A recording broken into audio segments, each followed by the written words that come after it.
Thank you, Mr. President. Today, I stand to congratulate the Governor of West Virginia to have the foresight to take this action in a special session to help us as a state to struggle with this major blow to our communities and the loss of schools and the loss of businesses, the loss of homes, and very, very importantly, in the loss of lives. I live in one of the hardest hit areas in the state, and I can tell you that this has been a real challenge and a real change for our region. Student recreation areas are gone, where we had football fields and soccer fields and tennis courts. They're gone. Business, which depends upon the tourism industry, is down many times 40-50% in our area. Housing is desperate. We still have people living with relatives. We have people who are living in tents. We have people who are living in campers. The future and what we do is important to us, with what we do today with this and what we do tomorrow. I'll tell you, our response in our region was tremendous. We had a great response from all over the state.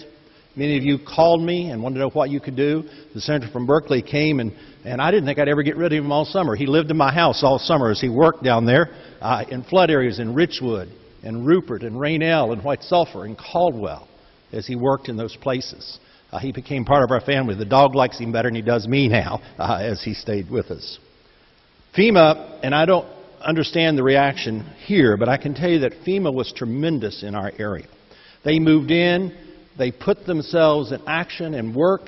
They visited, they set up and saw nearly every person you could imagine. They were out in places that you could not even think that there were disasters. They were there.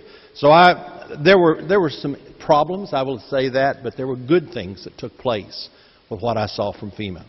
The National Guard, what can you say about them? These guys came and spent time, and they're still spending time in Greenbrier County, in Fayette County, and in Summers and Monroe counties.